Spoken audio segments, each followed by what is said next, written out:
Welcome back, friends. Today we'll cover 10 incredibly helpful tips and tricks for Fusion to streamline more of your design workflow and potentially fix some of the issues you've been dealing with when you're in the software. Perhaps even more exciting though, I teamed up with our good friends over at Hotkeys to do another 3D printer giveaway, which I'll go into details on toward the end of the video. So please stick around so you can hear more about registering to win. So without further ado, let's jump into these Fusion tips and tricks. All right, the first one that we're going to cover is the orbiting inside of Fusion. I cannot tell you how many people I've talked to that said this is the number one thing that drives them crazy with the software, which is having to hold down Shift and then using your middle mouse button to orbit around your part. But I'm here to tell you today, you are not forced into using this as your only setup for the orbit. It's a super simple change that you can do just by coming up here to your preferences, navigating down to your pan, zoom, and orbit shortcuts. Right now I have it set to Fusion. If you want, you can change it to the SolidWorks version of pan, zoom, and orbit. You can do Tinkercad, you can do Inventor, and I'll go ahead and float up on the screen here a snapshot of the differences when you change to these settings. For me, I actually really like SolidWorks because then I can just use the middle mouse button to do my orbiting. And once you make that selection, all you have to do is hit apply, hit OK. And now with the SolidWorks version, I just have to use my middle mouse button to do my orbit. I advise going to your preferences and trying out a couple of them to see which one you like the most. But for me, switching to either the SolidWorks version or the Tinkercad version has been super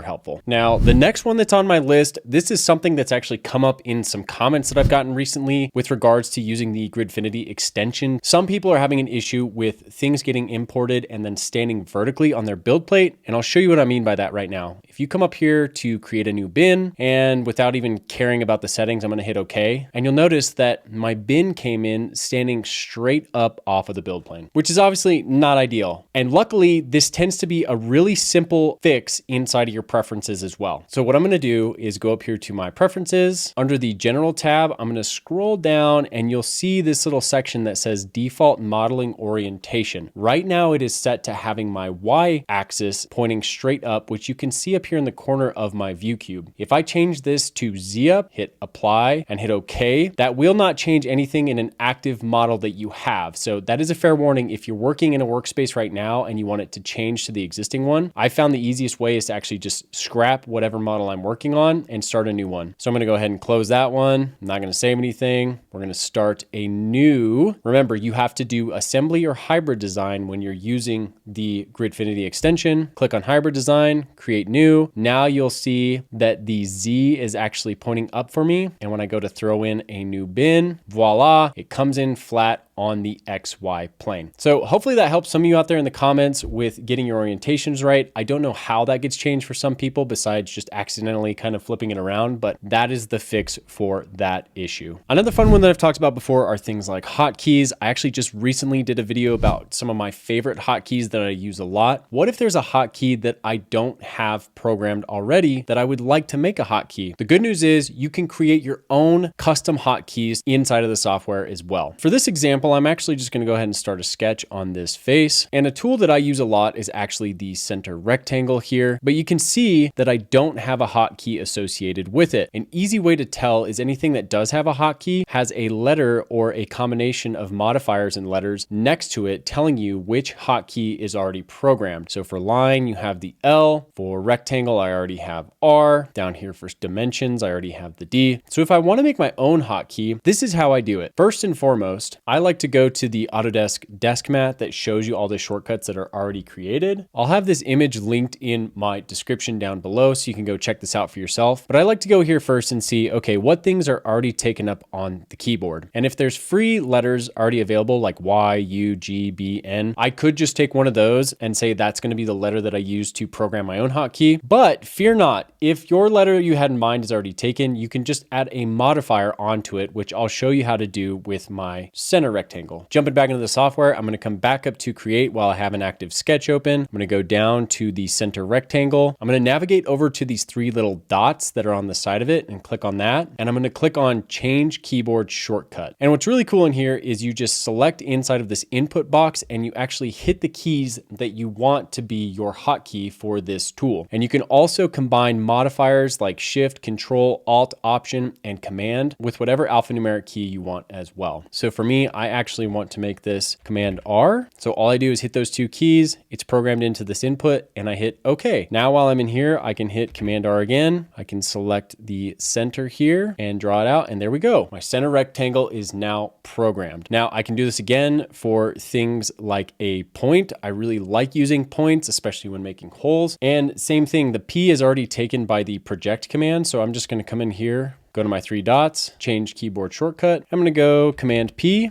bada boom, come back into my sketch after hitting OK.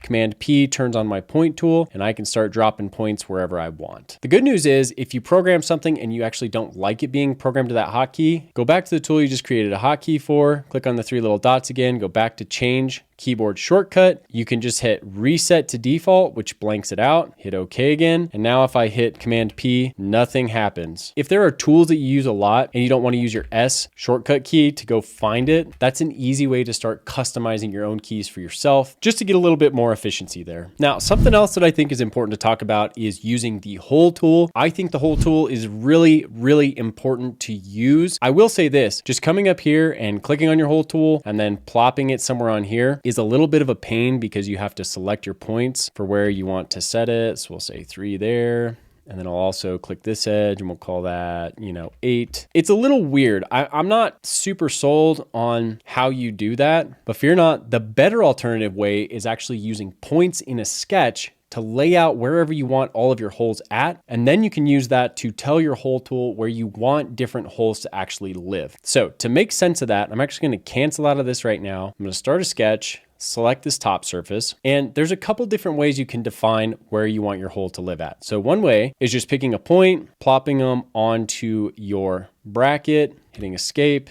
hit D, and then you can start setting those locations manually where you would like, which is totally fine to get definition of your parts. So we'll call that 5.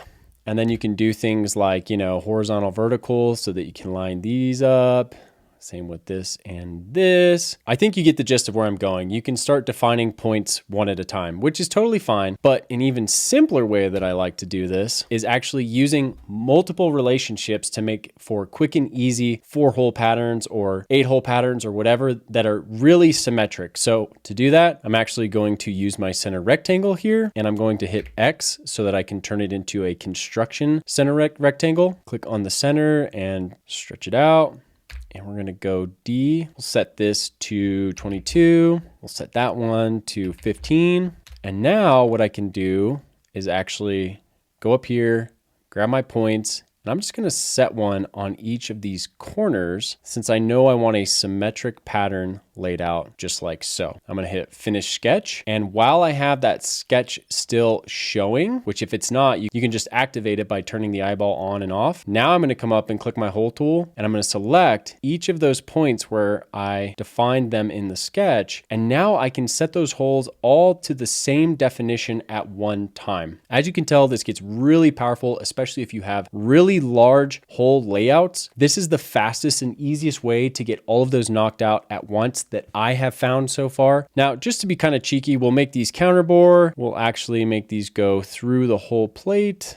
I'm just throwing in some like generic definitions of this counterbore hole just for demonstration purposes. We'll hit OK. That's great. Say I wanted to add in more than one type of hole though. Well, this is actually pretty sweet because you can just come back to your sketch, edit your sketch, and I'm gonna go ahead and plop in a couple more points at different places. Maybe one here at the midpoint, center, this midpoint, and this midpoint. I'm gonna hit finish sketch, and I'm actually gonna rename this to hole points. That way I know where I'm defining all of these things at. I can actually reactivate the sketch so I can see where it's at, do my hole tool again, and now I'm going to pick these other 5 holes and I can define them in a separate manner. Maybe I just want these to be simple through holes. Go 1.5. Sure, why not? Mute out that sketch again. And boom, just like that, I'm able to conveniently put together hole patterns way easier by letting a sketch with some points define where those holes live at. And these make for more robust features that you can reference in your timeline. That way you're not digging back into a sketch where you made the circle that you cut out and actually extruded, and make those changes much faster and on the fly. Please, in the comments, don't blow me up for saying, oh, but you should just use your patterning tool.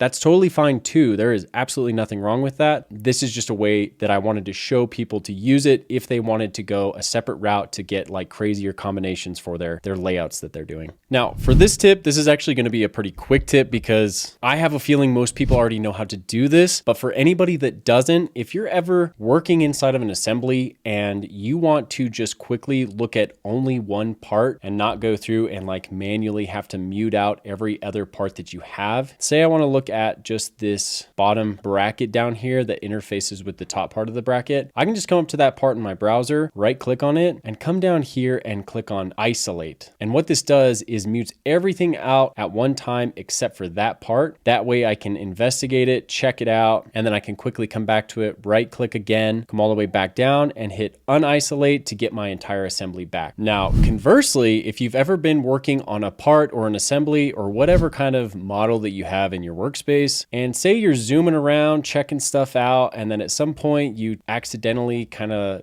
like zoom way away from the part and you start orbiting around and you get lost, which this honestly tends to happen a lot when you're starting to use a space mouse and get comfortable with zooming in and out on stuff. If you get lost like this and you don't know where your part is at, just double click your middle mouse button and it will take you back to where your part is at. Or another way, if you forget that and you get off here in space and you don't know where you're at, you can also come up to your view cube and just hit the little home icon, and that will also bring you back to having your part in view. Another tool that I think is extremely helpful while I'm on this part is face selection. So let's say, I wanted to start a sketch on this part, but on the face that's inside, but I don't have good access to starting my sketch on that. Now, I could go to my browser and drop things down and start muting stuff out so that I could get to that face and start my sketch, but there's an even simpler way to do it. I can come up here, start my sketch, and you'll notice it only gives me direct access to things that are visible to my pointer on the outside of the part. To get to that inside face, I just hold down on my left mouse button and my face selection menu actually pops up, and you can hover over the different faces and click on the one that you want inside of that path where I just clicked. That's the face I actually want to sketch on, which is in between the two and part of the top part. I can just click on that face, and now everything that I'm sketching here is actually going to come through on the face that I chose in between these two parts. This is another tip that's really pretty simple and easy and probably pretty common, but I still want to say it for anybody that's not aware of this. So if you're working inside of an assembly and you've got a lot of parts that are sharing colors and it makes it a little bit more difficult to identify like which part is which, there's an easy way to kind of color code this so that you can put some guardrails on, which one is which and be able to quickly select things that are unique inside of your design. So to do that, it's as simple as coming up to inspect and turning on display component colors. And that actually changes all the colors inside of your assembly or your hybrid design, depending on how you have this defined. And what's really cool is not only can you now have a good visual cue of what is what inside of your browser, but if you check out your timeline, it also color codes different features that you created while you were working on the parts down in the timeline too, so you can associate things as well. The other cool thing too is to turn it off. You just go right back up to inspect, click on component colors again, and it'll go back to the default appearances and everything that you had previously defined. Just a nice little way to put some visual cues on your design. Now, just to throw one more thing in there in terms of visibility when you're working on your projects is toggling your opacity on different parts in your design to have a little bit of a see-through window into how things are kind of acting. This is a really good example. This is an enclosure that I had made for one of my old laser engravers. And kind of once I was getting close to the end of designing it, I wanted to have a quick and easy way to peer into it and get a little bit of understanding of the overall form factor and how components inside actually played with the rest of the outer shell. Say I want to do that with this wall, I actually click on it so I can find it in the browser. I right click on that,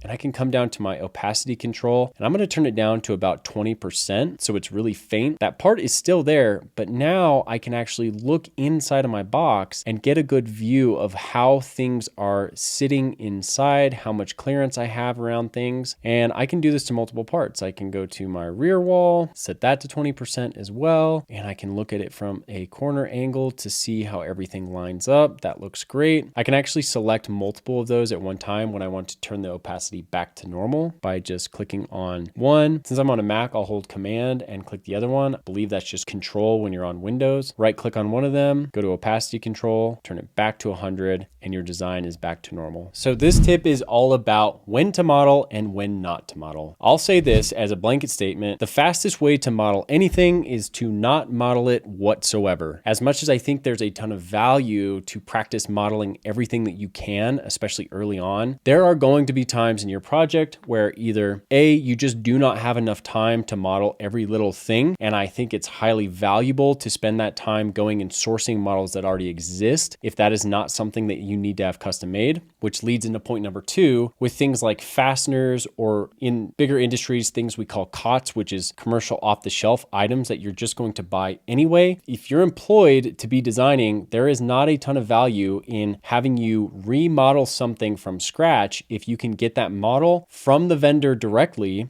to put into your model to kind of show the relationships that it's going to have with your overall form, fit, and function. A good use case of this is this little clamping jig that I made a long time ago for kind of little shop aid that I needed. Looking at this, had I had to design this from scratch, that would have been a pain because we're talking about an entire mechanism with different parts inside of it that would require a lot of time on my end, which is fine, like I said. But at the end of the day, I knew I was going to buy this part from McMaster, and I also knew that McMaster will provide me a step file that I can just plop into this assembly so I can verify that the clearances and everything are good. Luckily for you, this is really easy to do. You can just go to insert McMaster car component, and you have access to their entire catalog to put parts that are available through a step file into your existing model. So, I can just pop through here to, randomly pick something, go find a socket head screw. What kind of length do I want? We'll do 1 inch. Sure, why not? You'll come over and you will click on the part number. It's got a little hyperlink on it. Open this up a little bit. If you scroll down,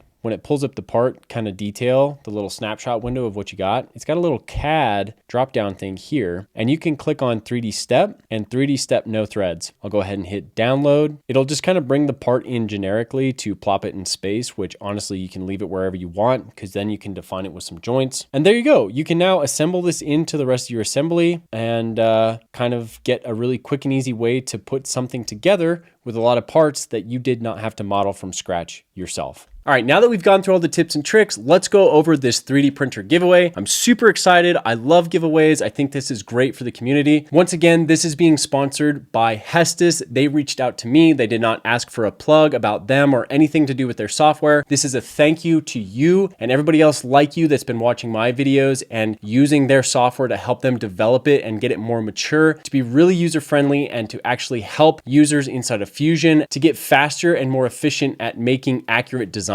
If you haven't heard of them yet, Hestis is developing an AI sketch tool assistant that's 100% free in Fusion. I made a video on this recently that I'll have linked up here in the corner and also down in my description, going over the details about how to use the tool, the company, and touching a little bit on what they're trying to accomplish. I'll also have some links to their website if you want to go try out their software as well. Again, it's 100% free. It's super helpful, especially if you're just getting into parametric design. I have found that the sketch assistant tends to put some guardrails on learning how to get parts that are actually at full fidelity. That way you are getting more robust designs in your projects. So to register to win, I'll have a Google form linked down in the description. The only things you need to register is a valid email address. That way myself and the Hestis team can reach out to you with where we need to send the 3D printer. Registration for the giveaway will close on May 31st of 2026. So please go to the Google form and be registered before that date, after which I will publicly announce who the winner is on this video, along with on my channel, just like I have done in the past. I love giveaways. I think these are so cool. I think this is a great way to give back to a community of people that are incredible. So thank you so much for being a viewer and for being supportive of channels like mine and for companies like Sarab's to help make better products and make better development for the CAD software workspace. Thank you so much for watching, and I really hope that these Fusion tips and tricks are going to be really helpful for streamlining a little bit of your workflow and potentially fixing some of those issues you have in the CAD software. Many of these were big aha moments for me, so I hope I could part with some of those for you as well. If you'd like to check out some more maker / designing / project videos, I'll have a couple videos floating here on the screen for you to go check out that a lot of people have found really useful in the past. Appreciate you watching, and until next time, cheers.